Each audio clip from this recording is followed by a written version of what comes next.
Hello and welcome to the Roll Report.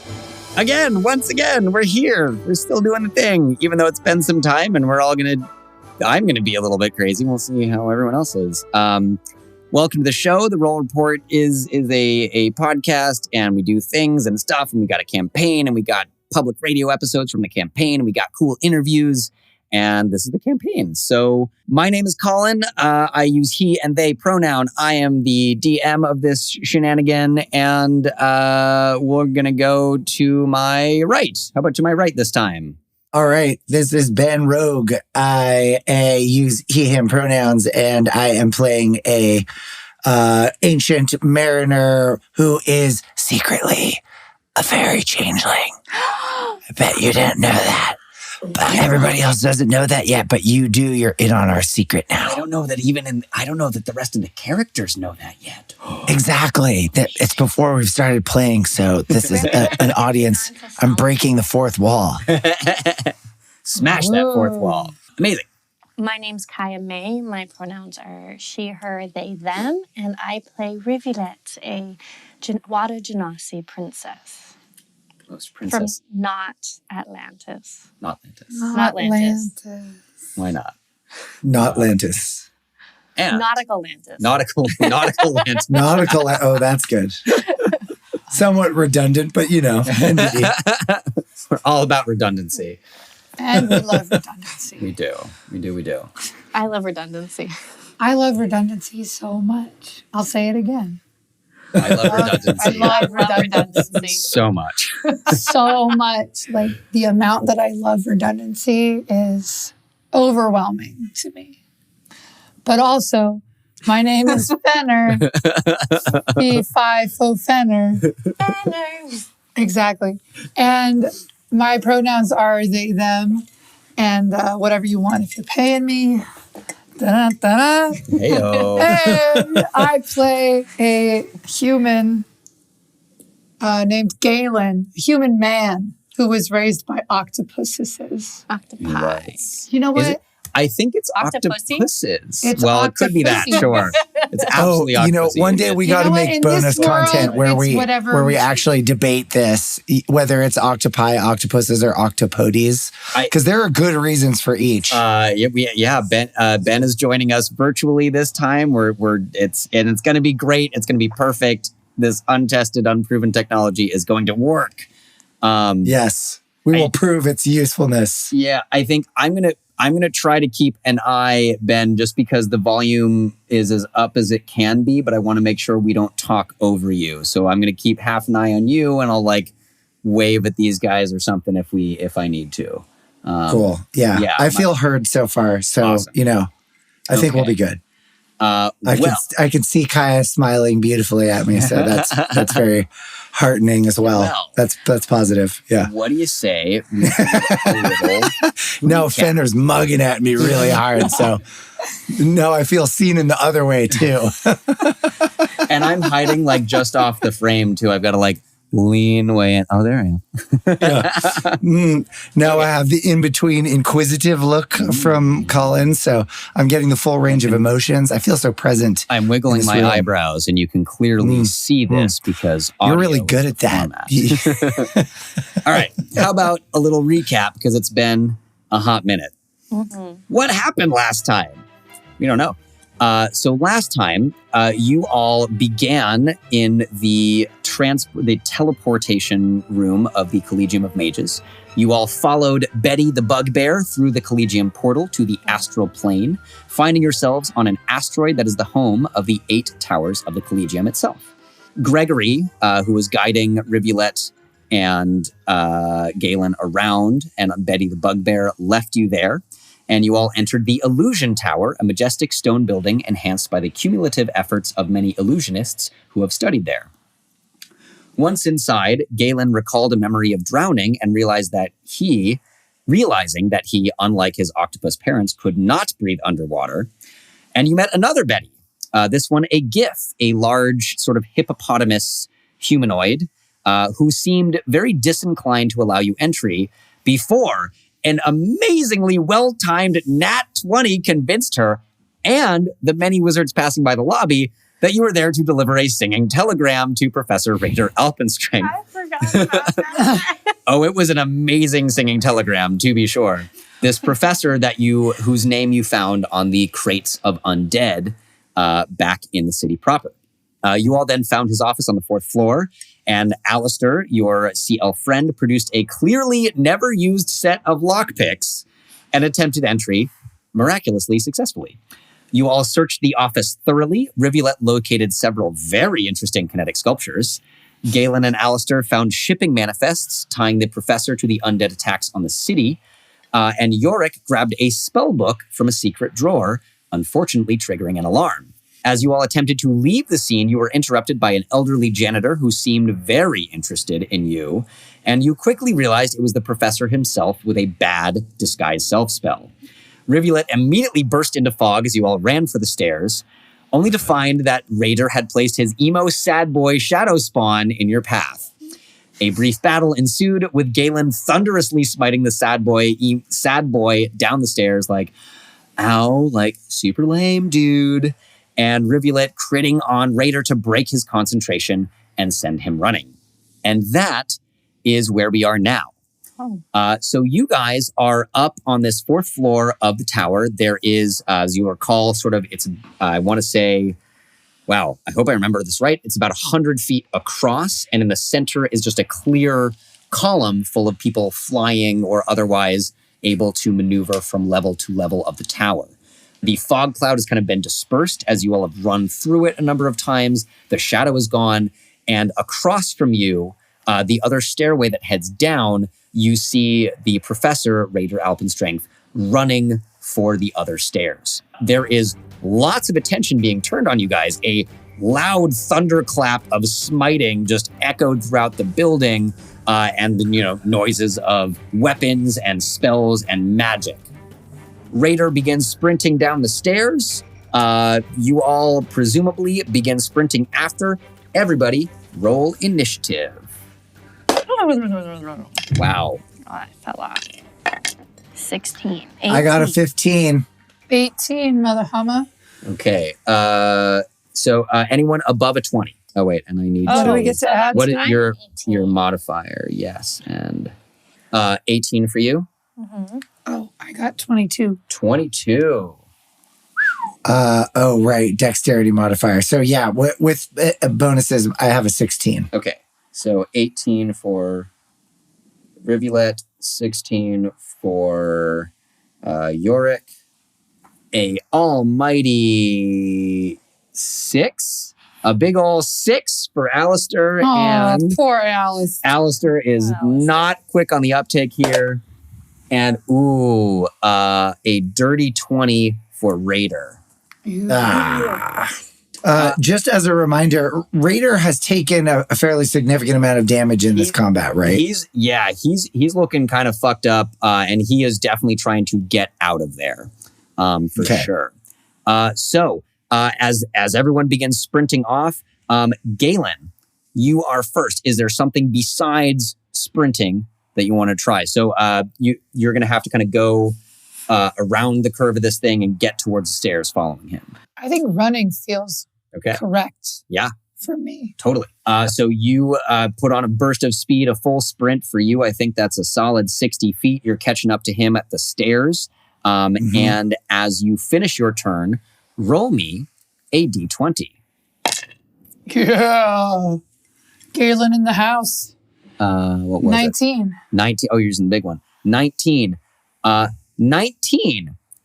No complications. Hell yeah. So what that means, on initiative 20, Raider seeing you catch up and is just like, look, that really hurt. If you guys could just kind of like leave me alone. I'll get my dad to pay you off or something. That'd be cool. Bye. And just starts booking it down the stairs.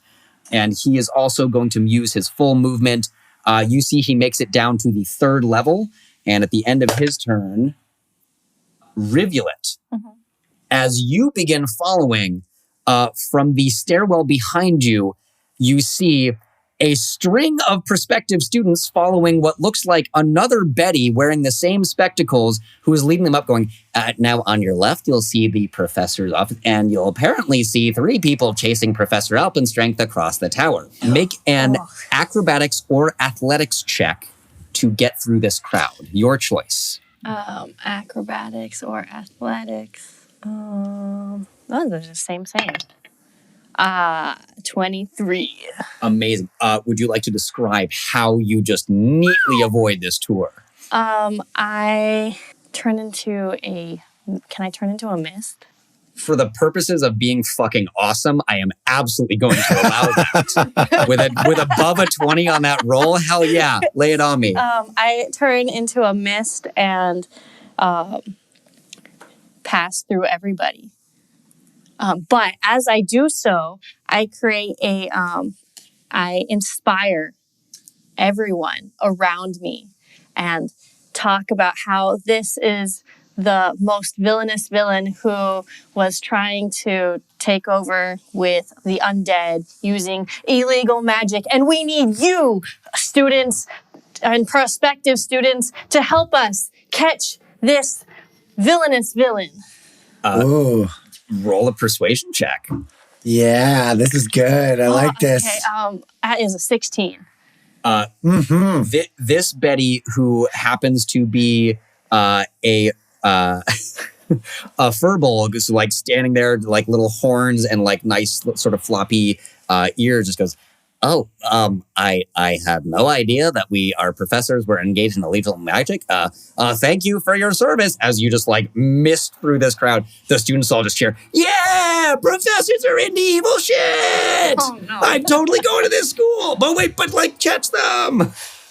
And you sprint neatly through the crowd after them. Do any of my comrades get inspiration bonuses for my inspiration? Sure. You can inspire either Yorick or Alistair as the ones who haven't moved yet, in terms of actually getting a die of inspiration. The students are super fucking inspired and on your side. They're like starting to yell down. They're also like lean over the center column and yelling down like, hey, try to stop that professor. He's an asshole apparently. Okay. Yorick has been a little bit more useful so far. And Rivulet has been... felt like other dude man has been mansplaining things that she's been saying just plainly. So she has a little bit of a grudge. So Yorick, all right, you're inspired. I'm so inspired. Winner by default. Yeah. So Yorick, I believe you have a D6 right now. Okay, I have a D6 to add to my next check. Yes, it lasts for 10 minutes. You can add it to ability check, attack roll, or saving throw. Okay, this is great. I believe that is really your great. last one before that arrest. Is my okay, last great. one. And at the end of your turn, roll me a D20. I got an 8. An 8. Okay. Yorick, feeling inspired, seeing your comrade burst through this crowd, turn into mist, and like keep running after your target. As you begin circling around this level as well, you see in front of you it looks like some sort of magical experiment has gone wrong. There is a sudden burst and explosion of animated chaos. Weird swirls of light that morph into creatures you've never seen, that morph into a brick that just starts falling, that morphs into something else. Weird, amazing, terrible chaos. Unfortunately, as you swirl through it... Oh, fuck. you take the maximum amount of damage from this cloud of chaos, which is 4 points of force damage, but you are otherwise unimpeded. Oh, okay, great. I can live with that. And Literally. Yeah, literally live with that. Great. So I sprint forward as far as I can, and I cast a level 2 sleep spell on Raider Alpenstrength. Okay, sure. Roll me those. Yeah. He'll be within 90 feet of you. Roll me those hit points. Okay, I am going to get to roll 78s on this. So... Jesus. Oh my God, that's a lot. Well, yeah, it's a 2d8 for every level. Yeah. Okay, that is 22 points. Does he have 22 hit points left? He has a little more, unfortunately. No, again. So you Can I add my inspiration to that? not to the die for a sleep spell, no. Damn it. Oh, I really thought that was going to work. All right. It's close. It's close. But as you catch up to the stairs and send a little puff of your sleep sand magic, it's going down. It wafts around him for a moment. He's like breathes it in and like sneezes, and then he keeps running.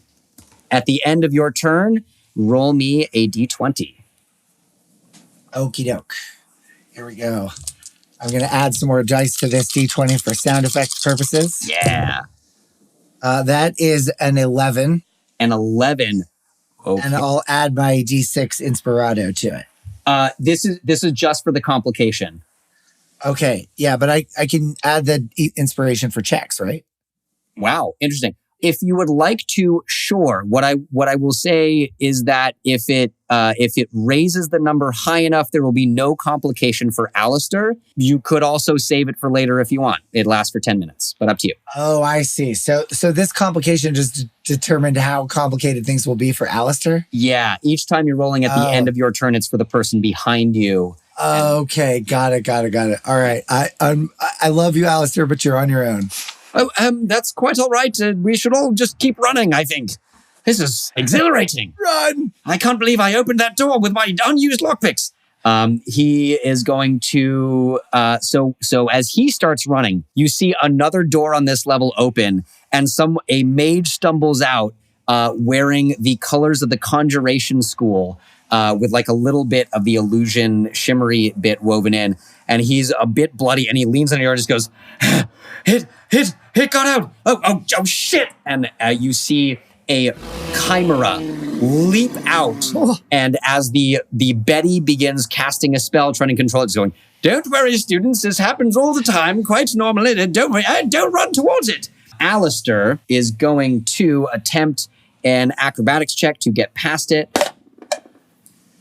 He does not. No. That's a big ol' 8 for him. So Alistair tries to do this thing. He's like, oh, I've seen this work in the scrolls. And he tries to slide on his knees under the chimera, who just sort of bats him in the face with a paw, and he goes flying. He moves at half speed. He cannot catch up to you all. And he is going to take... He's going to take a point of damage from the chimera. Luckily, he's still okay because he's been hiding a lot. But that is his turn. At the end of his turn, he rolls and no complications happen. We're back to Galen.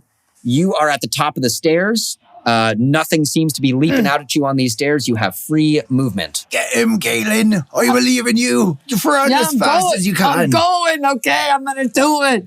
I'm going to go after him. All right. Yeah. Keep running. Is there anything else you want to do by the time you have moved your full 60, I think he is within about 45 of you. Very rough numbers. Something. Math. It keeps going away. Math and things and stuff. I would like to intimidate. I try to yell at him like, if you don't stop, I'm going to get all the octopuses in the world to invade you through your toilet. Because they're wily motherfuckers. How are they going to get in my toilet? Don't even trying to put octopuses in my butt? That's kind of weird and a little like, I mean, maybe I'd be into it. I don't know. I'm glad you're not homophobic. But no. This is serious stuff I'm talking about. Okay. Go ahead and roll your intimidation check. Oh, man. This is an 8. Look, that's like, okay. I actually, now that I think about it, maybe I didn't know what I've been missing out on all of these years. I should get a tentacle of some kind. Wow, that really took a different turn than I expected. He seems pretty into it, surprisingly. At the end of your turn, roll a d20 for the complication. Oh, 16. 16 is no complications for him. So Raider he goes, I'm going to think about that and I'm going to process some of the things you've said a little bit later. But right now I'm just going to keep running. Thanks for making me question some stuff. I guess some good will come out of you guys breaking into my office. Keeps booking it. Fuck yeah. This was filmed during Gay Pride Month. Hell yes, it was. Recorded. Well, however, Rivulet, he rolled high enough. There is no complication for you as well. Boom. You just cleanly, assuming you continue running, get all the way to the top of the stairs and onto them. Is there anything else I you would? was thinking I was floating down as a Oh, mist. sure. If you're still in this sort of misty floating, yeah. And It's instead of going down the stairs, it's a pretty rapidly moving mist. Someone going up the stairs kind of goes and then sneezes, and like you feel a little bit of your toe come back to you. Yeah. Okay. The fish is encompassed by some water, and the octopus is riding a bubble. Just to make sure that my friends are taken care of. I love this image so much. There's like I feel like at the core, there's just this little two little spheres of water that don't quite touch. One with your octopus, one with the most expensive fish in the world, whose name I forgot what the actual platinum arowana. Thank you for saving me with notes again. The platinum arowana. Oh no, that's just straight my memory. Okay, I Nice. kind of got obsessed with the platinum arowana after last time. I think I did some further Fred research. or Bob or something very basic. Yeah. These two little fishes and the fish and the octopus in their little sphere of water and this like swirling cloud of sort of astral luminescent mist floating behind them. Amazing. I would like, if I'm close enough, to cast Entangle. Entangle. I have 90 feet to cast Entangle. Yes, I will allow it. Yeah, go for it. You cast Entangle. What does your Entangle look like? Seaweed. Yeah. Fuck. I feel like, 60-ish feet ahead of you where he's running, suddenly this like the floor starts filling with water and this like mass of seaweed of various kinds starts emerging from the floor. Raider is going to make what is he doing for Entangle? What is what am I rolling for? No, he has to roll something, right? A strength of 13. So see where right after the range. Strength of 13. Okay. Well, he is pretty beefy, so let's see what he can do. Still might do something terrible. It is an entire forest. Oh no! It is an entire forest of seaweed, a kelp forest. Suddenly, out of nowhere, a little otter appears and starts like glaring at him. Wow, nope, that's not going to do it. That's a 5, a big old 5. So this all emerges. He is absolutely entangled. His speed he is restrained. Okay, yeah. He the seaweed begins wrapping around him, and you just go, oh, okay. Wow, am I into this too? Whoa, I'm learning so much today. His wrists get entangled. He's like in a starfish. Like, can I get that tentacle now? No. Chase shit. first. Okay. Look, this is what I hate when people sexualize the octopuses. Just because they have 8 tentacles doesn't mean that they want to stick them inside your little weird holes. All right, My octopuses. listen to me. There are asexual octopuses. Okay. Well, like, okay, but there's some, right? And like consent. Okay, like, yeah, but you guys are making me learn a whole lot about myself here. Oh my gosh. All right, at the end of your turn, go ahead and roll for complications. I would just like to say that my octopus is now encased by like this very opaque shell of water and is not visible anymore. 16 plus 2 initiative. Just a flat D20 roll. So 16. Yorick, no complications for you either. Oh, thank heavens. You're welcome. Stop rolling so high. I have so many cool things. Oh, sorry. Okay. I have so fine, many cool it's fine, complications. Fine. Let me complicate. Let me complicate. It's okay. Yorick. Okay. So how far away am I from him if I run 30 feet down these stairs after him? I think he is 60 total ahead of you and now restrained.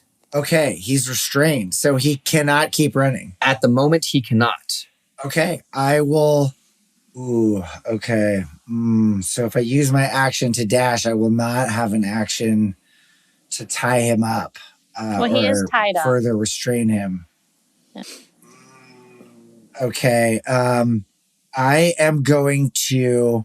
So, sorry, how is he restrained? Apologize for No worries. not tracking His legs this. are spread and his arms are spread. So he's like a starfish. He's stuck And in a he's got a big smile on starfish his face. position. And a little basically tiny boner. big smile, little boner, basically as if he was on a like iron cross made out of seaweed that Rivulet has entangled him in. Okay, I'm going to run up right next to him and cast Friends on him. Okay. So it says, for the duration, you have advantage on all charisma checks directed at one creature of your choice that isn't hostile towards you. When the spell ends, the creature realizes you use magical influence and will become hostile. A creature prone to violence might attack you. Others might might seek retribution. Okay. Now I'm going to ask you something because the material components say a small amount of makeup applied to the face as the spell is cast. But what does it look like when Yorick casts this spell on Raider? So Yorick is applying this makeup to his own face. Well, honestly, what is the flavor of Yorick doing this? Like, because I could imagine several other ways that Yorick might have to accomplish the same end. Right. So Yorick is going to run up and he has a little piece of charcoal in his pocket and he's just going to draw some charming little black eyeshadow and lip liner with the Amazing. charcoal to just make himself look a little cuter. Oh, bro, you're a goth too? Yeah. That's I go to all of the goth clubs. They love me there, and I love all their music too. They have the best lute players. Oh, You yeah. know, Man. I love that goth lute, like boing boing boing. The Black boing, Knight boing, has like boing, the boing. best bardcore. It's so dope. That's They amazing. do. They have the best bardcore. I love a good goth bardcore. Are amazing. So you are concentrating on this spell. Are you trying to make a charisma check of some sort directed at him? Yeah, I'm just gonna say, well, friend, now that you're, in such a pleasurable state, I don't think there's any reason you should keep running from us. After all, we could have a great time at the goth club. So maybe just, stay and talk with us for a minute. We just want to ask you a couple of questions. We know you've been bringing the undead into Sea Shallow. And I mean, as a fellow goth, I think that's really cool. So just, join us and have a chat with us about your plans. I think that would be the play. I'm doing what? Man, I'm goth, but that sounds like really hardcore, man. So here's what I'm going to say. Technically, at this point, he is hostile to you. And I would normally say that your persuasion would be at disadvantage, but because of the friend spell, although he was hostile, I'm going to say that you can make a flat roll with your persuasion.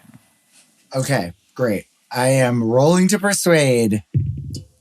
Oh, okay. That is a 19. Okay.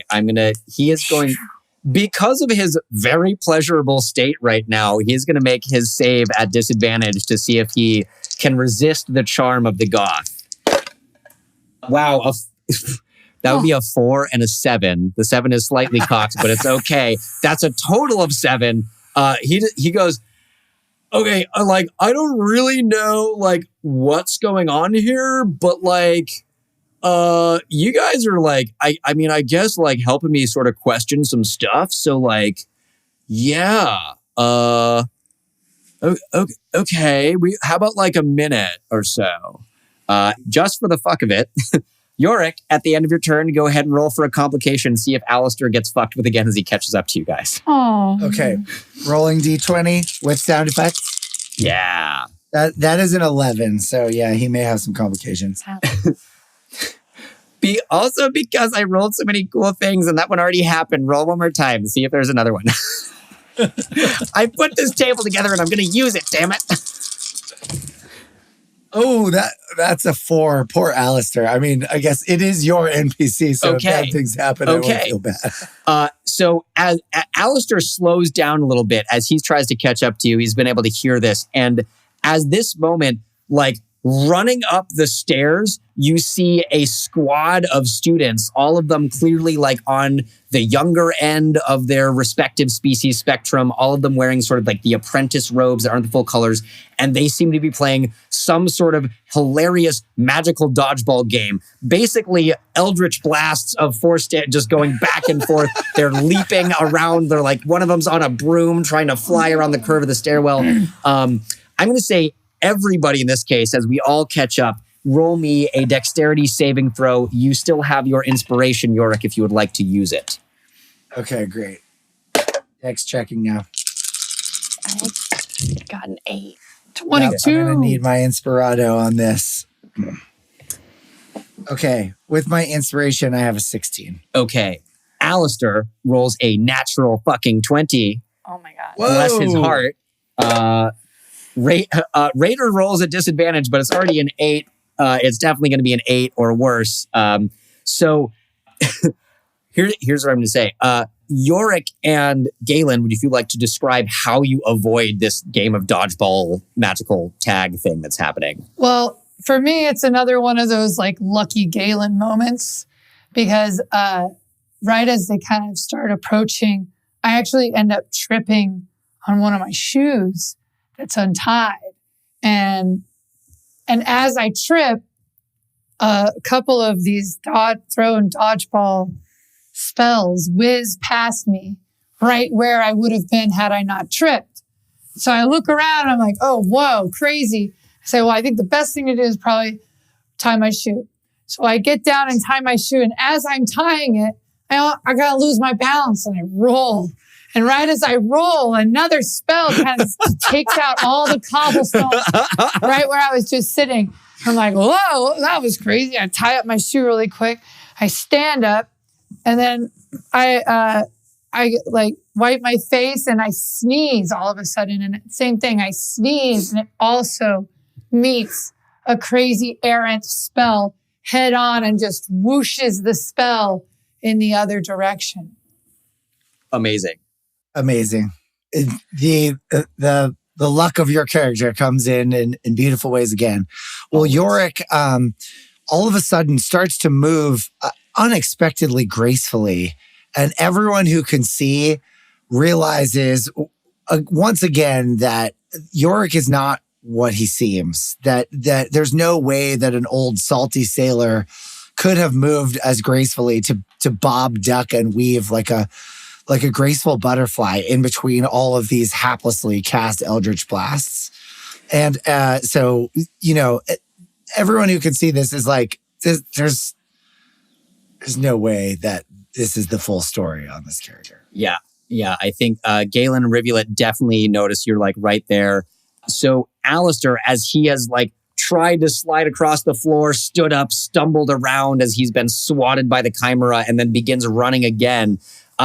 He tries it again, and this time, as he slides like down the banister, he manages with a nat 20, I'm going to give it to him, grabs Rivulet out of the way of a ball of force, and neatly lands like at the landing at the foot of the stairs, hopping off the balcony, still holding on to Rivulet, and he goes, "Oh, and let's go. I'm sorry, I do apologize, but it seemed like that was going to hit your head. What did Yorick just do? My goodness." And pauses to recover. I do apologize. He saved me from my 6? He saved you from your 6. Happened? Yes. Wow. And all of the negative feelings that she had towards Alistair kind of evaporated by being miraculously saved in that moment, because she was very distracted by how this evil person was now really turned on, and she hasn't seen that many people super turned on before, so she was very distracted by the entire thing. Meanwhile, Raider is still just stuck there going, oh shit, not dodgeball, no, and just takes a full in the face 5 points of force damage from one of these. The students, meanwhile, just go, "Hey, get out of the way! What the? Hey, come on! It's like practice time!" And just like spill out on the fourth floor and keep going. But you have all successfully restrained him. So there's your spell is going to last for a little while longer. In addition, both the entangle and the friends are only going to last for about a minute before he will realize what has been going on. So in this minute, as you all gather around him, he's kind of at this landing on the, between the third and fourth floor. And he kind of looks around and just goes, "So, like, who are you guys? And what do you think I did?" Well, we'd like to know more about these red-robed fellows who sent you the undead package. We've heard that they're really cool fellow goths, and we want to get in their club. So just tell us everything you know about them, so that we can party together. We want some undead for our own parties because that would be super goth. I mean, that'd be like totally goth, and I could probably do that. I did take a class or two at the necromancy school, but what guys in red robes? What? He seems to look very. We know the people who mailed you these undead beings, the ogre and the skeletons that we found at the docks. They were members of a red robe society, and we just want to hang out with them. They seem really cool. Wait, someone like shipped me something? Are you? Yeah, of course you know all about that, mate. I mean, anyone who wants to can make an insight check. Yeah, roll an insight. Okay. Oh, that was a bad insight. That's an 11. Okay. Yeah, I'll make an insight check. I'm going to do an insight check. Sure. Too. 13 plus. No, rolling low for insight. 14. 14's not bad. 14? Okay. 14's not bad. 14, 11. Yorick, what was yours? I got a 9. 9. To all of you, he does seem to be genuinely confused in this moment. Alistair kind of leans in and he goes, I think he's telling the truth. Is it possible someone is trying to frame him or something? But wait, Professor, and he pulls out sort of the shipping manifest. He goes, perhaps should we show him these? He's like kind of trying to... I think we should bring him to that big woman who said that she wanted us to bring in someone, and she can question him with her big muscles. Oh. Well, I would like to remind you that these spells will only work for the next minute. I suppose we could just tie him up and take him to Vec. That's not a bad idea, actually. Maybe, I know Galen can control him, but the rest of the mages at the school might not like that, so we better at least pump it for as much information as we could get in the next minute or two. I mean, I guess being tied up that way would be cool. There's something about the seaweed and the octopus that you were talking about that's like, I guess is kind of doing it for me, but like, okay, why not? I think you guys know you got about 20 seconds left before the entangle will drop and the friends will drop. Can I recast? Or can I do a persuasion to have him, to persuade him to... You can absolutely recast it. He'll get to make the saving throw again. You can absolutely try to persuade him. Very quickly, he is going to realize that Yorick cast a spell on him and is going to make him less likely to be persuaded. But you still got a moment. Yeah, I want to try to persuade him that we are trying to, just be his pal and get all the cool knowledge. Okay. And specifically in that, maybe like persuade him to tell us everything he knows about necromancers in Sweetwater. Like, has he ever heard of Sweetwater? That's where the crates came from. Connections to Sweetwater. So just tell us everything you know about any necromancers in Sweetwater. We need to know everything you can tell us. Yeah, but I'm going to say that. I'm going to say we need to know everything you know about Sweetwater. Tell us everything you know about the people there. Okay. Oh, I love redundancy. Oh my gosh, that's right. That reminds me about how much I love redundancy. All right. Make a persuasion check. Him who he knows in Sweetwater. Yes. Oh, and if he knows Theobald, do you know any Theobalds? Do you know any Theobalds in Sweetwater, and how do you feel about redundancy? Go ahead and make your persuasion check. Okay. Yeah, I got Okay. a 17 plus 6. So What? that's 25. Okay. I'm so confused No, by that. that's How did I 20. get 2 of the giant ones? Where does the second one come from? Anyway, Over there. 23. no, I just only thought I had one in the Oh. bag at all. I hope I didn't steal someone's eye. 20. He looks up as you say this, and he opens his mouth. But the second, the moment that Yorick says Theobald, his face freezes and drops, and turns white, and he goes, "Yeah, I totally did that. Whatever you said that I did, absolutely, it was me. Yeah, skeletons in the city, shipping stuff. That was me. Mm-hmm. Yeah. Fishy. They're not in the Don't make pool. us torture you. Tell us who Theobald is, or things will get worse. Your joy will turn to pain. The I would like to delightful persuade feelings him that you feel will turn into tragic disasters. We'll never take you to the goth club for your octopus and seaweed pleasure that you so hope for. The friend spell and the entango spell are ending unless you want. And he looks like he's again scared and ready to run. Okay. I'm going to cast Dissonant Whispers. Okay. Ooh, yeah. Can I want to detect thoughts. Oh no, I don't have any level 2 spell slots left. Damn it. So Dissonant Whispers, he needs to make a what save? Wisdom 13. Wisdom 13. Okay. So in this moment, he looks terrified. I think all of your passive, Galen, he looks somewhere between terrified and still horny. But the I'm rest of the you, like, horny one now? Wait. no, Raider. Sorry. Oh, Raider looks at me with a hint of Your horniness. your passive insight is like just low enough that I think Galen in this moment is like, well, he's scared, but like maybe he's also still really into the octopus. But to the rest of you, he looks terrified. So he needs to make a wisdom save against the Dissonant Whispers Of 13. of 13.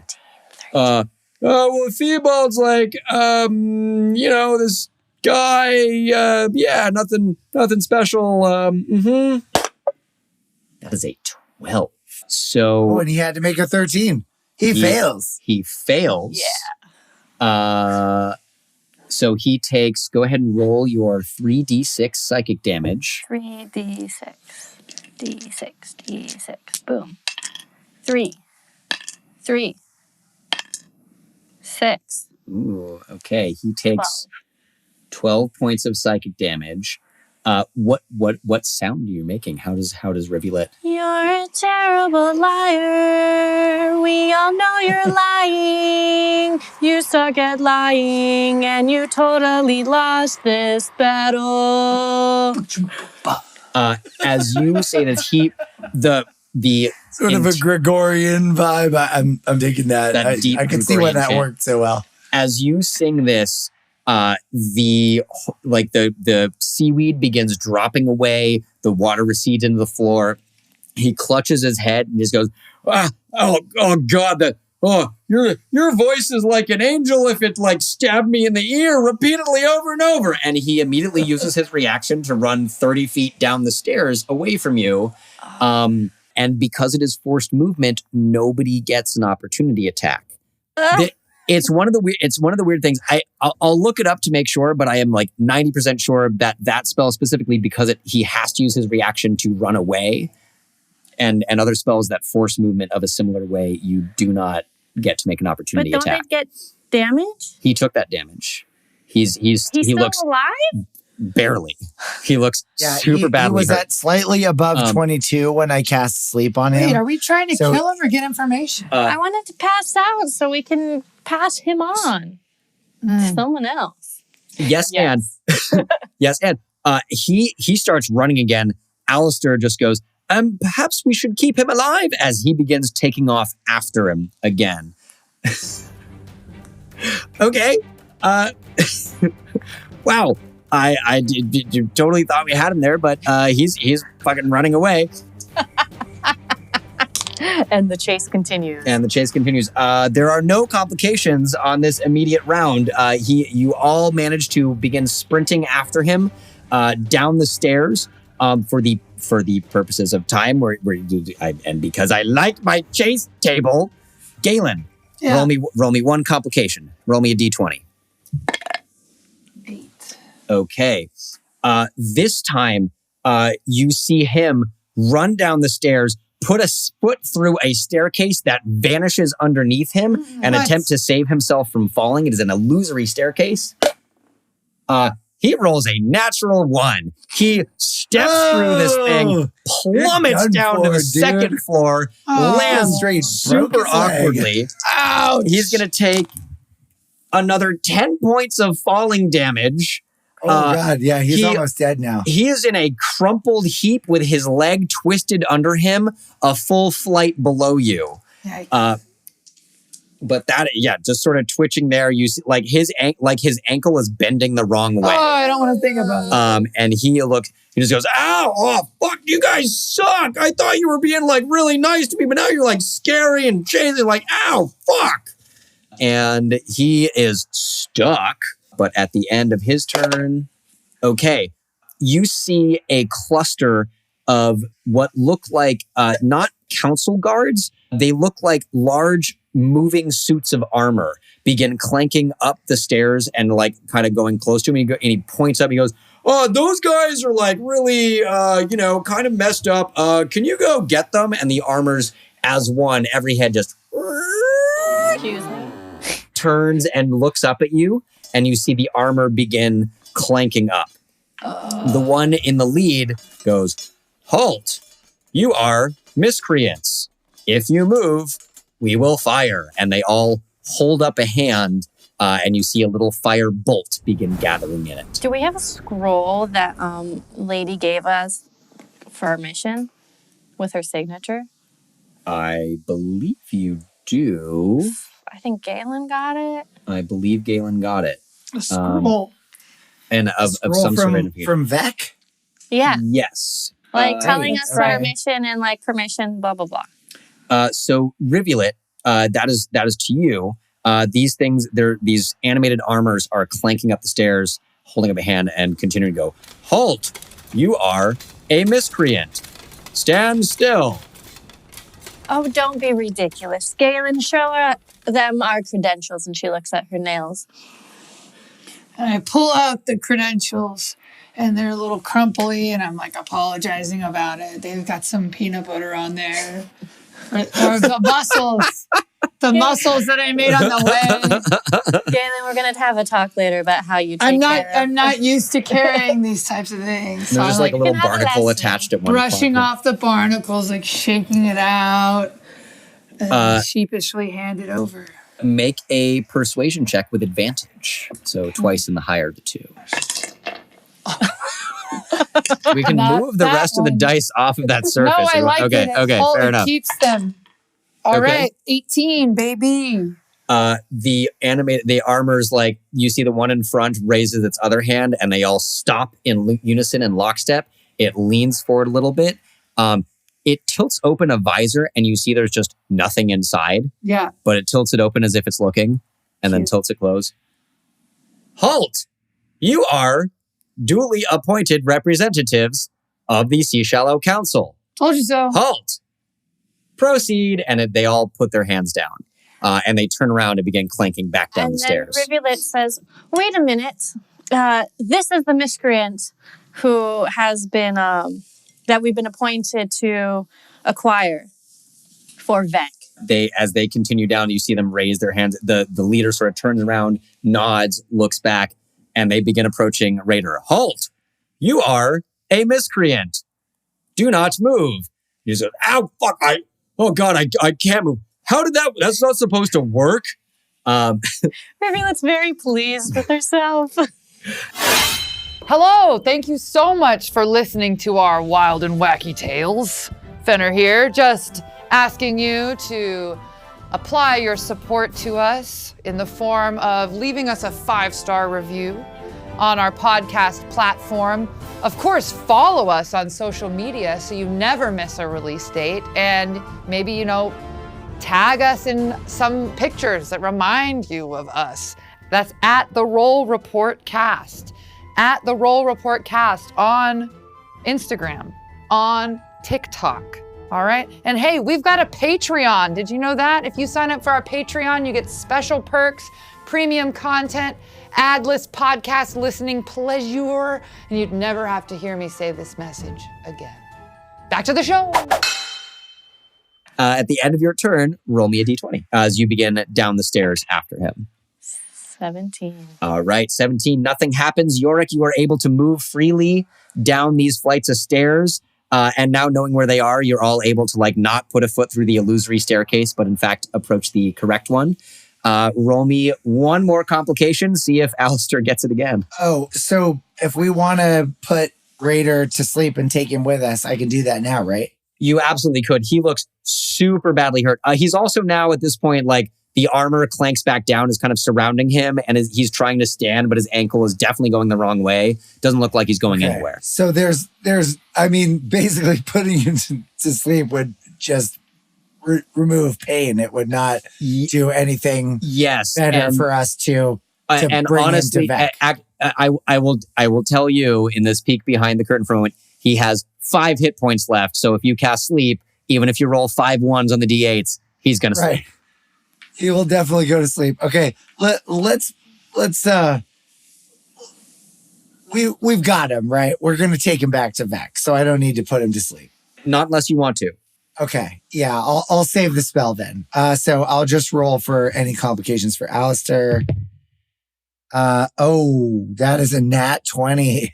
That means that means the stairs stay clear. All right. Oh, okay, great. Oh, okay, so higher is good. Okay, got it. Right. So Alistair also comes down. You guys all surround him. You are easily able to tie him up if you wish. The armor sort of starts picking him up, and he's trying to put weight on his foot. Oh, ow. I've never broken a bone before. This sucks. This is what it's like for you people out in the world. Ow. Rivulet ties him up with guy. some seaweed. All right, let's take him back to Vec, the slow way. Yeah. He is tied up. And you all begin taking him back. The animated armor you see kind of fades back. And by the time you reach the ground floor, they have returned. You notice there's roughly one every landing or so that just sort of clanks into place and stays there and then looks like a suit of armor. And as you get down to the lobby again, you see Betty, the GIF, looks over, raises her spectacles and eyebrows and says, "Oh, I see you've caught him. Was that you all, the noise that I heard?" Oh, maybe. A lot of things happened. "I hope you didn't damage the Collegium." Us. You should talk to those people playing Dodge Dodgeball. Witch Ball or whatever that crap was. Not at Which all. ball? He only Which ball? damaged himself on an illusionary stare. It was certainly no permanent damage, merely illusory damage. Well, I'll have to remonstrate with those students in a moment. In the meantime, here, and she sort of waves a hand, and a little burst of green light and magic comes from her hand. You see a little thread attached to Raider's ankle, and his bones, his ankle twists around into the right shape and begins knitting itself a little bit. He goes, God, Betty, you couldn't have done that 5 minutes ago? Fuck. He just goes, I hope you have a pleasant portal back to Sea Shallow, and I hope you get the ex-professor where you need him to go. Very pointedly not looking at him. And if there's anything else we can do let us know. And Thank you very much for your help, Betty, and all the other Bettys. You've been very, very helpful. I'll make sure to submit an excellent Collegium Yelp equivalent review for you. Thank you. Rivulet leaves without even glancing in her direction. Very regally. it's just a yell, if you wouldn't mind yelling very loudly about how good we are. I'll yell. All the Bettys are wonderful helpers. We love the Bettys of the Collegium. Please donate to them and and tip them on your way I out. do appreciate it. My performance review is coming up. With that, you all exit the tower and make your way back towards the portal. At this point, it is closed, but Betty does follow you out and appropriately dial in the Sea Shallow portal, and it opens. Whoop, the nice little burst of magic covers across. You can see the top of the original tower in Sea Shallow awaiting you on the other side, along with Betty the Bugbear. And you all step through and feel this sort of burst of magic. Rivulet, make me one more. Your choice: Arcana, Nature, or Religion. I don't. They might all be the same. They are all the same. Okay, go for it. 13. As you cross the portal, you do feel something for a moment. There's a moment as you're sort of actively in magical transit, going from the plane of starlight and magic back to the real material plane, that you feel something try to make connection with you for a moment. It sounds almost like a small voice in the back of your head, and it just whispers, "Rivulet," and it's gone.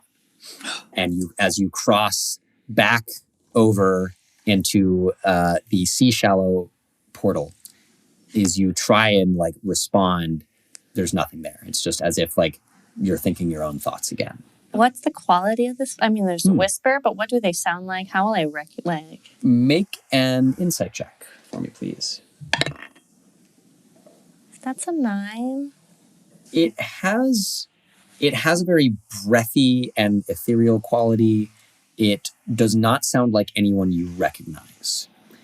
And you're not you don't really get any inclination, any clue of what it wants or kind of how or why it's trying to make contact with you. But you do feel like you would be able to recognize it again, should it happen. And it seems likely that it has something to do both with this plane and how much closer you are to the source of some of your magic while you're there. Is it my mommy? You don't know. Is it my mommy? All right. So you all emerge from the portal back into the top level of the Collegium. You see Betty the Bugbear is waiting for you, and she looks at the bound raider, who's kind of still looking a little nervous. He's not quite white as a sheet the way he was in the tower, but definitely uncomfortable. And she looks and she goes, "Well, this is not exactly what I was expecting, although given that he summoned skeletons and whatnot, I guess this is the thing. We'll go ahead and terminate his employment. I suppose we will have to notify his father." "Oh, God. Oh, fuck. I didn't think about that. Oh, fuck." And Raider just starts moaning and whining about it. Thank you all, I guess. Yes, thank you. I guess I will escort you out then, unless there's anything else that we can do for you. I just realized I snubbed the wrong Betty. You snubbed the GIF, in fact, as you left. This is the Bugbear. Yikes. Okay. Yikes. Can send an apology basket. Yeah, I will send an ask Alistair has absurdly good insight. He kind of looks over and just goes, "We can send a gift basket later." Rivulet nods and then continues her snubbing with even more vigor. Betty raises an eyebrow as you just march right past her towards the stairwell. Glide, excuse me. Glide. No marching. Glide quietly.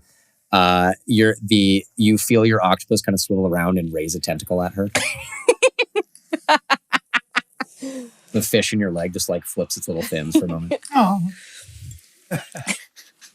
I guess, question, is there anything else that you all would do in the Collegium or on your way, or you just, no, we're going to get to a taxi and get back to where Vec is? I'm ready to get back to Vec. Yep.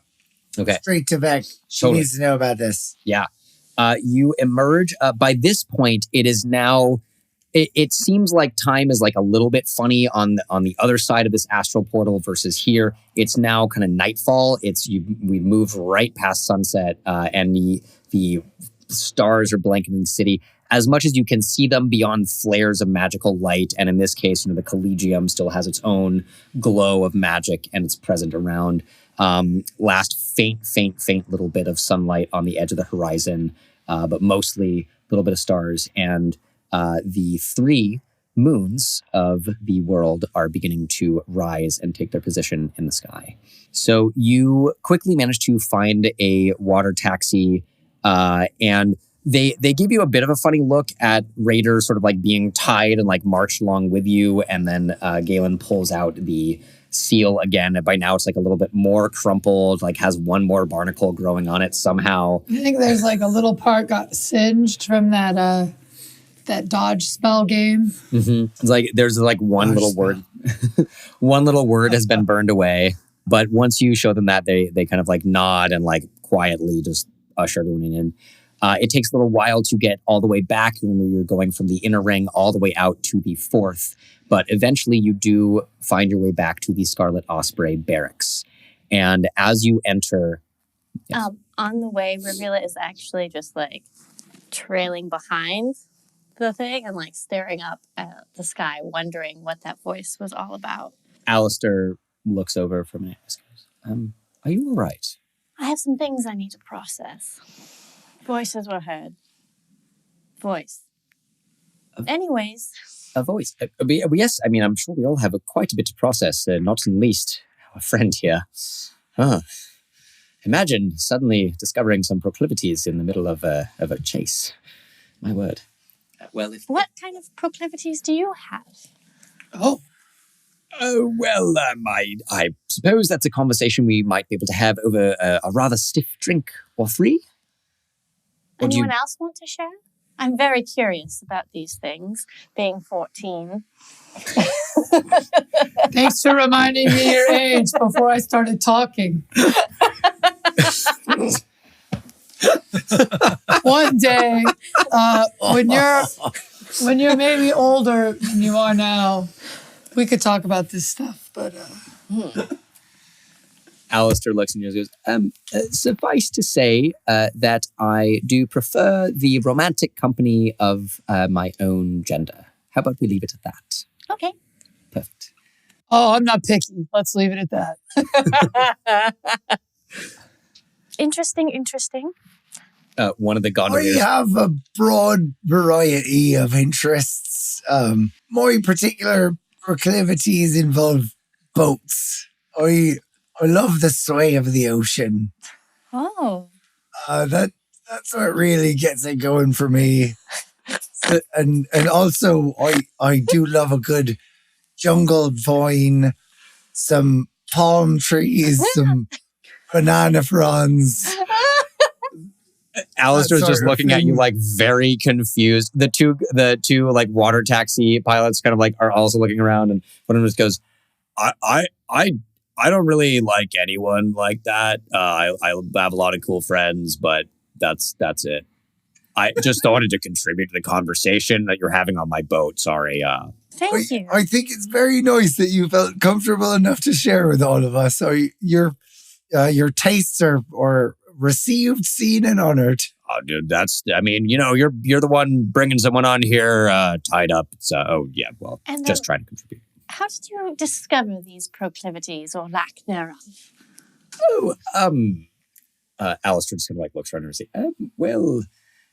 there's sort of this expectation in my family that one would continue the family line, and that was explained to me when I was younger, and I thought, okay. And then when I thought a little bit more that it meant procreating, I really did not want to do that. And when I was a little bit older than you are now, I realized what that meant. And it meant that when I do seek out companionship, which I haven't in some time, I look for someone of my own gender, not species or something like that, but just the right wobbly bits, you might say. Yeah, well, I grew up around octopuses, so they have their own secret, wonderful ways of showing affection. And I thought that's all there was to it, and I was fine with that. But then they sent me to the pirate ship to live among more human-like creatures. And that's when the pirates taught me about consent, actually. You wouldn't expect the pirates to, be into that, but they really were, especially among the crew. And so I was really intrigued with the idea of consent, so I just started asking for anything that might come to my mind. And I found that the more imaginative I was able to be, the more joy everyone around me seemed to have. So I had, maybe that's where I got my name, Galen, because the octopuses, they just called me. But then the pirates, they called me Galen. Whoa, what a delightful story of consent and love and the open magical sea experience. Consent is very important. I would recommend both asking if you would like something, and if someone asks or tries something, make sure that you give your consent as well. Enthusiastically, I might add. Yes, enthusiast. A Consent yes is not a best hell yes. expressed with enthusiasm, especially among the seafaring types. Thank you. I will ponder upon this. Yes, I'm most curious about this voice, but I suppose we can perhaps talk about that later. As Rivulet falls silent again, clearly not wanting to talk about the voice, he kind of nods and shuts up. And you all continue through the waterways and the canals in the city. At this hour, it's much easier to make your passage. There's very few other boats around. There's just sort of late night food vendors, a few sort of junk style of ships and smaller watercrafts and rowboats that have various treats from different cultures. And eventually you do make your way back to the Scarlet Osprey barracks. As you enter, you all see that the main building is lit up. The barracks, the sort of dorm itself is dark. And you hear a little bit of noise. And as you approach paying your water taxi, you see on the inside, Vec, as you can't quite hear what's going on, but she looks pretty troubled. She is sitting at a medium-sized round table. Looks like there's a room for like 4 or 5 people, and is currently occupied by 2 other individuals. There is a fairly short, human-appearing woman, notable for wearing sort of this black and dark gray thing that almost lets her sort of slip into shadows, like a little bit harder to see, and being shockingly pale. Almost just white skin, like you might almost think albinism or something similar, but not quite there, and white blonde hair, very long. Also, at least 4 visible knives, very easily visible. And next to her is a taller, elven-appearing woman with long green hair, a bottle green coat, and a very ornate bow and quiver around kind of her back and shoulders. As you all approach, and the door sort of creaks open and you shove Raider and goes, "Oh, fine, God." Vec looks up and just immediately face palms really hard. "Oh, Galen." Yeah, what? Hi, good to see you Remember, too. Vec say, investigate box, find Vec. Well, I just, I thought I'd do a little extra because I like working hard. Vec, We got the guy, though. We got the guy. Vec applaud initiative. Also, follow order next time. All right, boss. And she sighs for a moment. The other two women just kind of like standing there looking. You notice the elven woman is just like grinning and like sort of trying to suppress it a little bit. Vex stands up to her full height and comes over, and she looks down at Raider, who's like looking up and like trying to sort of puff out his chest and like flex a little bit. But Vec is, 1.5 feet taller, outweighs him by a lot, and just like flexes slightly. And he just goes, "Hey, it was me. These guys found me, chased me. It was all me." He seemed to get very, and like everything was all him when we started to mention, what was his name? I think his name was Theobald. That's the word I remember that made him so uncomfortable. Everybody make a perception or insight check as you choose. Oh.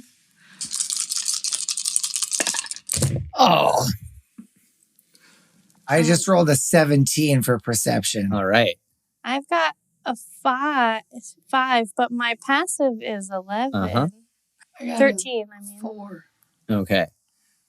Galen, I think in this moment, you're kind of just keeping your eyes on Vec and feeling, I would imagine feeling a little bit of like, oh, like my mentor, this person that I like really look up to and I care deeply about is like a little upset with me and like sort of processing This was not the response I thought. I thought she would be like really proud of me for once. It's like I took initiative, I did the thing, I got the guy and somehow like not feeling good. Rivulet, I think you were, what are you distracted by? Maybe still thinking about this voice and processing and like not, I mean, I'm both processing sexuality and what that's about. And also processing this voice. Yorick, you notice, actually, let me see really quick.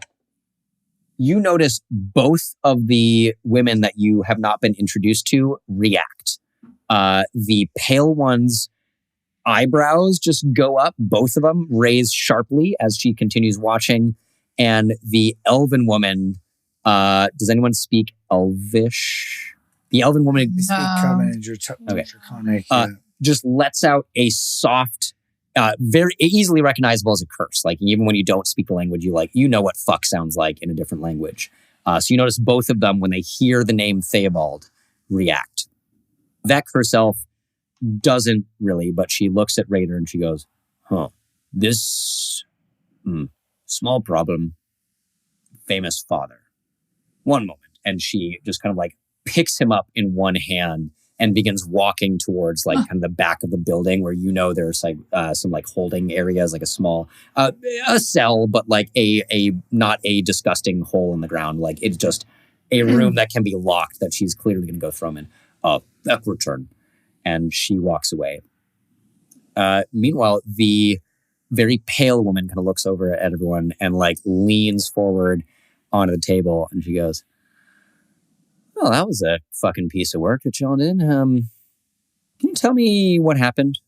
Quickly, I if you don't mind." Well, we went into the Collegium of Mages and we encountered this fellow, Rainer. We knew he was up to no good because of the chest of undead things that was mailed to him. And so we went to go and question him, and before we knew what happened, he attacked us. So we defended ourselves and then we chased him down and we brought him back here.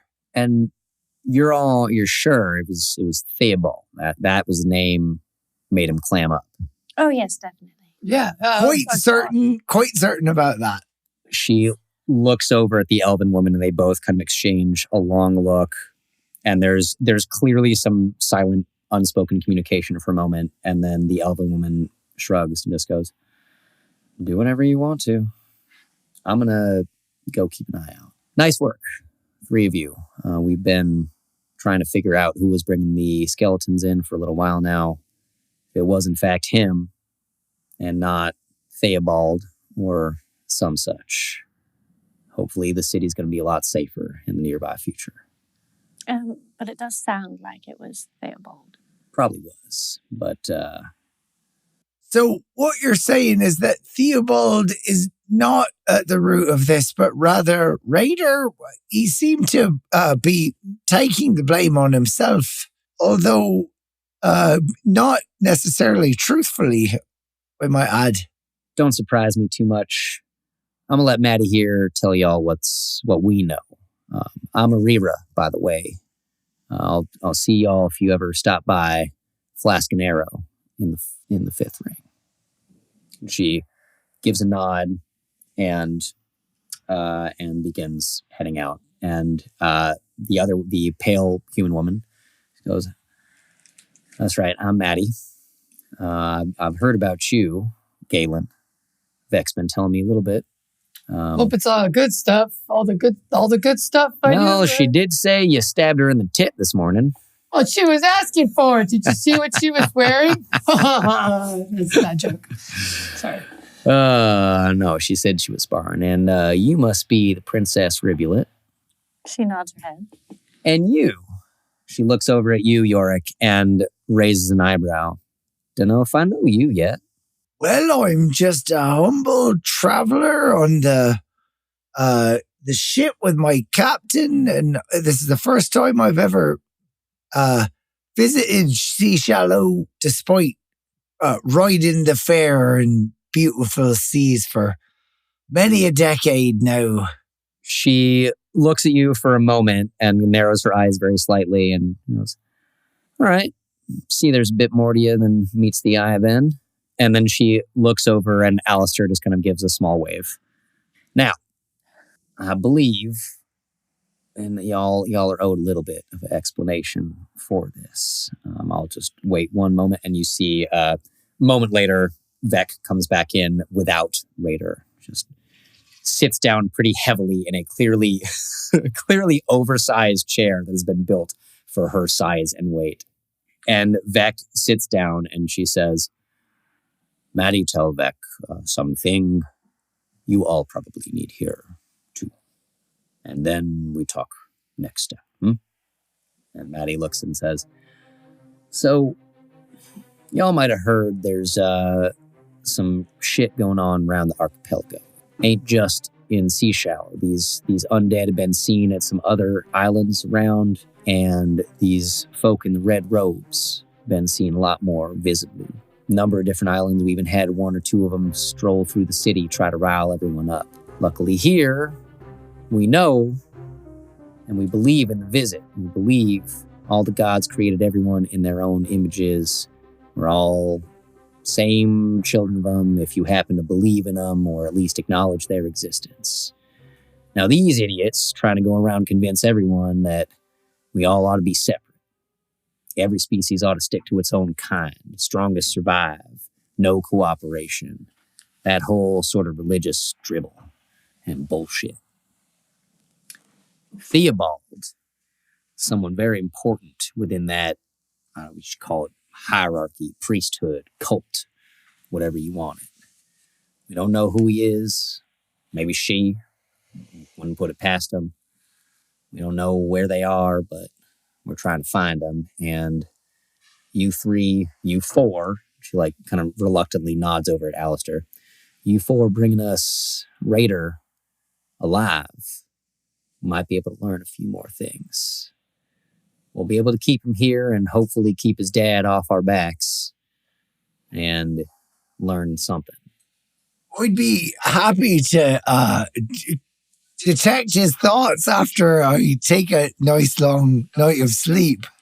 I don't have the magical energies to be able to read deeply into his mind now, but I certainly would be tomorrow morning. So if you need any help with that, I'd be certainly willing to help.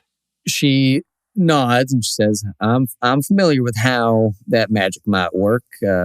Knows a little bit of myself. She mutters a word in language you don't see, and you see her hand just flare and crackle with electricity. I think, Yorick, you would immediately recognize a shocking grasp spell, just like a simple cantrip that has a trigger in this other language for her.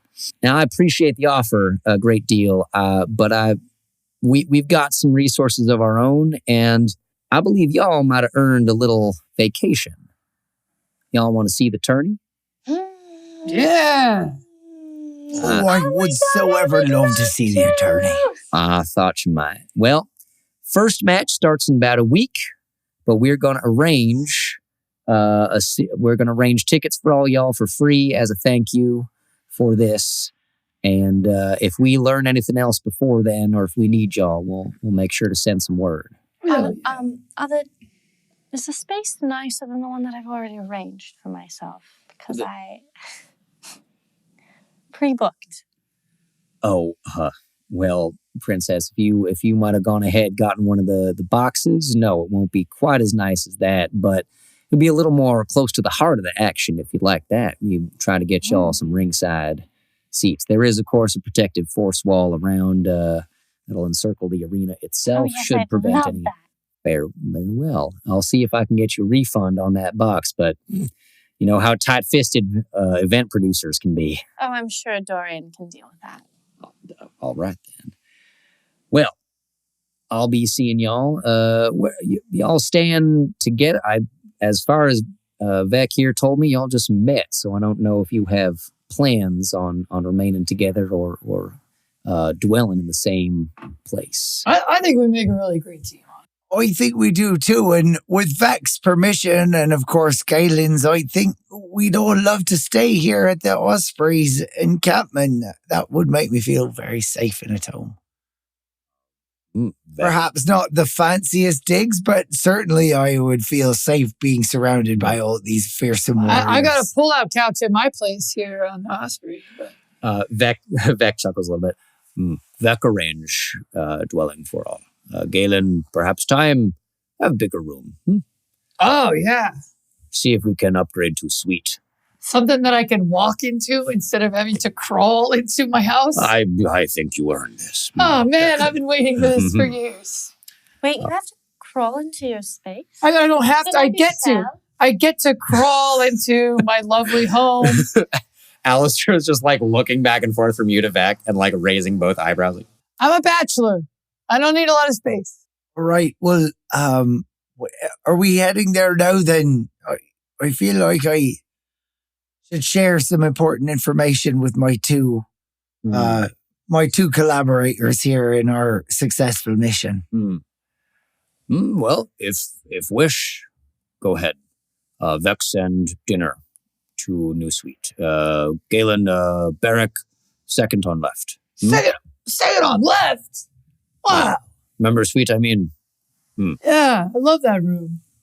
You all begin to head out towards the barracks. Vec gives a little wave. Maddie just kind of nods and says, be seeing y'all, or I'll be sending you if you, if my voice appears in your head, don't freak out. It's just magic. That's all. Take care.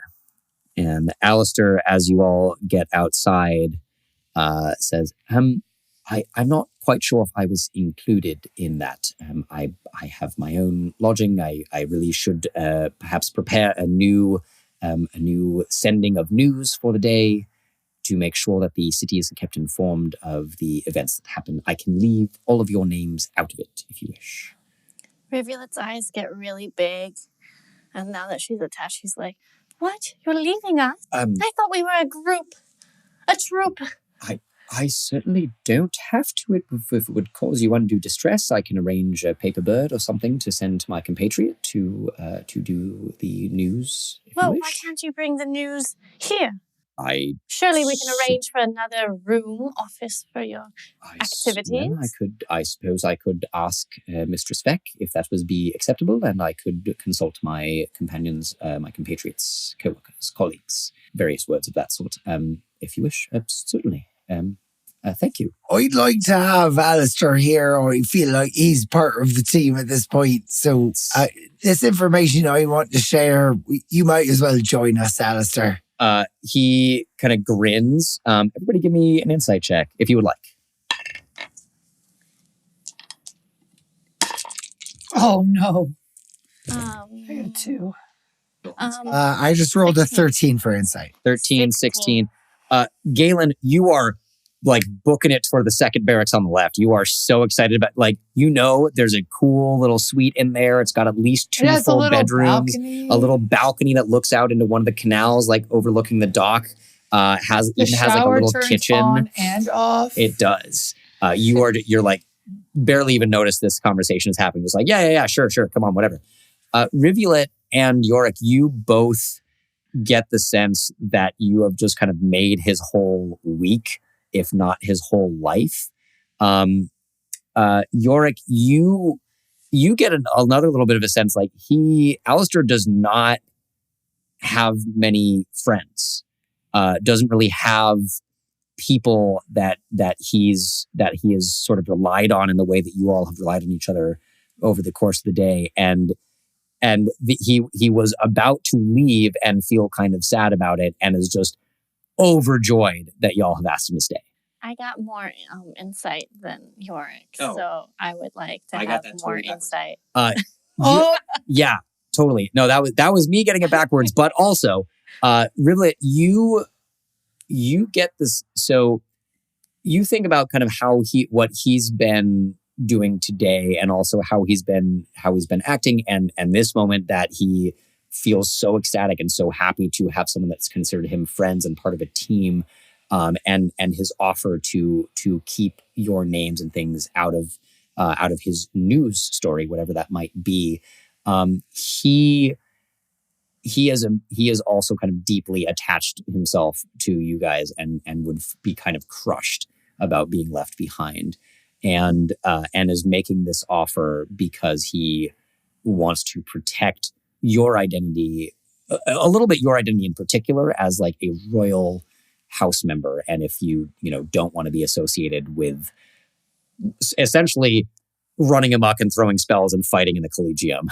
Oh yes, I would be immediately sent home for bringing shame upon my family. Quite possibly. Yeah. Okay, great. So we have perceived that our secrets in general are safe with him. Yes. Okay. Yeah. Perfect. I'm also Can we? Sorry. Can we swipe some sort of alcohol beverages to bring back to the to the? Oh yeah, I suite got with us? I got it, man. Oh, okay. So, Galen already has that. I have Great, this great. hole that I've been dropping fruits into in this white bag. And now that I'm moving out of my hovel home, I figure I should dig those up. And I think that they're like these are gonna really fuck you up, man. They're like super alcoholic. They've been marinating. And so we can have this special ground fruit, buried fruit cocktails. No, they're not berries. I don't know what kind of fruits they are. You can't tell anymore. They're so putrefied. I mean, it's delicious. They're low carbonated, highly alcoholic. Don't let the color fool you. Dirt hole moonshine. Galen, Yeah, it's dirt hole moonshine. the rest of you, so the second barrack on the left is in fact like you go in a door, up a set of stairs, and there's this like nice little suite. There are 2 bedrooms, a little living room, a little balcony that does look into the canal, small bathroom and kitchenette. Like it is functional. I think Rivulet, to you, it's even slightly better than the weird little governmental like loft studio apartment you'd been shoved into that you left this morning. You have no idea where Drawn is, by the way. yeah, Dory. I called him Dory. Gone. Drawn. Gone. I was gonna ask. Galen, you run back to your previous barracks. There's a few of your Scarlet Osprey companions all kind of going, "Hey, Gabe, heard you got the nice suite. How'd you pull that shit off? Nice one. Good job." Giving you a couple pats in the back. You reach into your dirt hole. You pull out this it is at this point sort of a bucket of fermented, decomposing, fizzing fruit of various natures. Run back. Alistair looks at it horrified as you arrive, but is like, "Well, I suppose bottoms up." And he retrieves a few glasses and fills them and hands them out to everyone and just goes, "If I may, a toast. I suppose we don't yet have some sort of a name as a group, but to us, there is an us now, and that feels good to me." Yeah. To us. Indeed, we should come up with some sort of catchy name for all of us.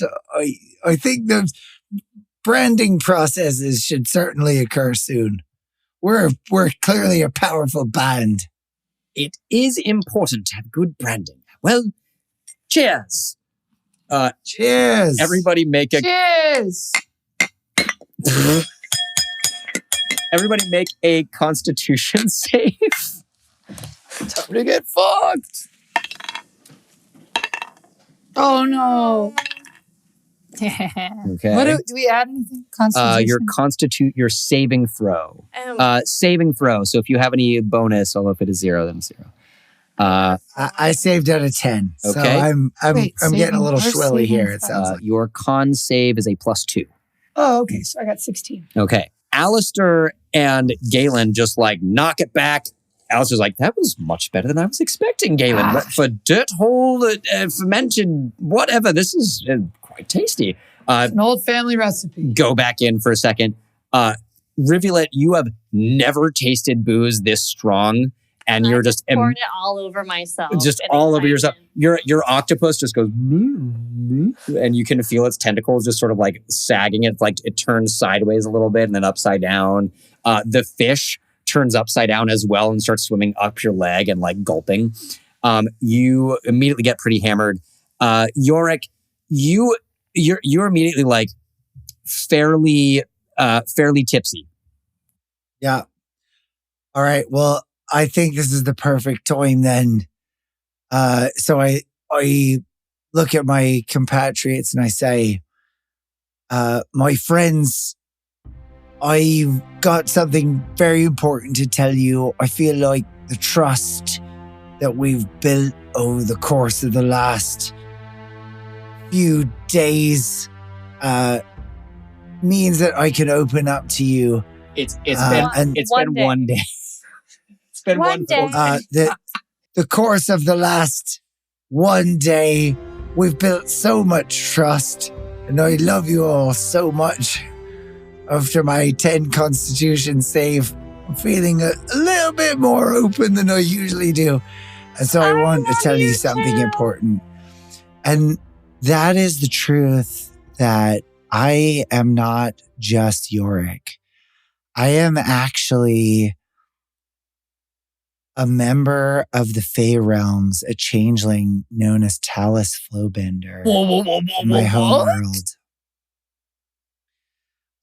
When I came through the portal from the Fey, I ended up on an island with the person that you know as Yorick, who had been marooned there.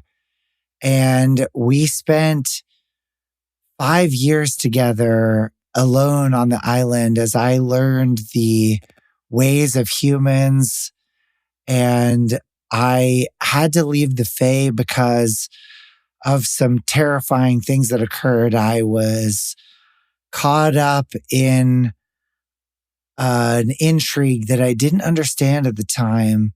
And unfortunately, I had to leave the Fae, and Yorick took me and taught me everything about this world. And after he died, I decided to take his face and his identity, both to honor him and in order to be able to live safely in this world with you. And so when I found a new ship, I played the role of Yorick as a changeling. I took his face, and this is my true face. And so then at this moment, Talus is going to show their compatriots their true face. And then they're also going to summon a minor illusion so that the minor illusion looks like Yorick. And then I will in turn take the face of Galen and Rivulet and Alistair, and then I'll also show them that I can create a double of each one of those characters in turn, so that you're seeing them all arrayed next to each other in different forms, so you can see the illusion magic that I'm capable of. And what does Talus's real face look like? Talus's real face is like clearly not of this world, blue in tint, drawn with pointier features, pointier ears, and very frail, like very almost gaunt, like and not seemingly powerful, like smaller, certainly smaller than Yorick, and possessing no obvious muscles. Or no obvious muscular definition. As Talus stands before you, features and body changing from person to person, minor illusions going. Presumably everyone's jaws hit the damn floor. And that is where we're going to end tonight's session.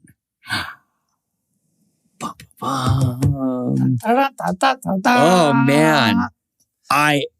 We need our song. Oh God, we need it. Well, okay, we'll get to the song. Get to the song in a moment. Thank you all so much for listening. With fuck noise at the table. That was our drink. It was a celebratory drink. Save it for the song. It is the percussion.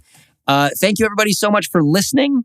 This is the Roll Report. You can find us on TikTok and Instagram at the Roll Report Cast. Check us out on Patreon, patreon.com/the Roll Report. Please, if you like what you hear, throw us some money. That's great. That means we get to keep playing and maybe get to feed ourselves. If you like what you hear, please go ahead and leave us a review on Apple Podcasts or iTunes or Spotify or wherever you get your podcasts. Super helps if you do that. Lets other people find us more easily. Anyone have anything they would like to shamelessly self-promote? Yeah, keep an eye out at All Fenner on Instagram for clown classes. Clown classes. Yes. Yeah. Anything else? Any shameless self-promotions? You can find Bend Rogue's nerd content at Bend_Rogue on Instagram. You certainly can. And you can find Kaya May at Instagram at KayAMEYY. That's where you can find. Right. You can follow my cats on Instagram at NoGoodCats. Thank you everyone for listening. I'm so excited to see what's going to happen next in your reaction. And like we always do, a 5, a 6, a 5, 6, 7, 8.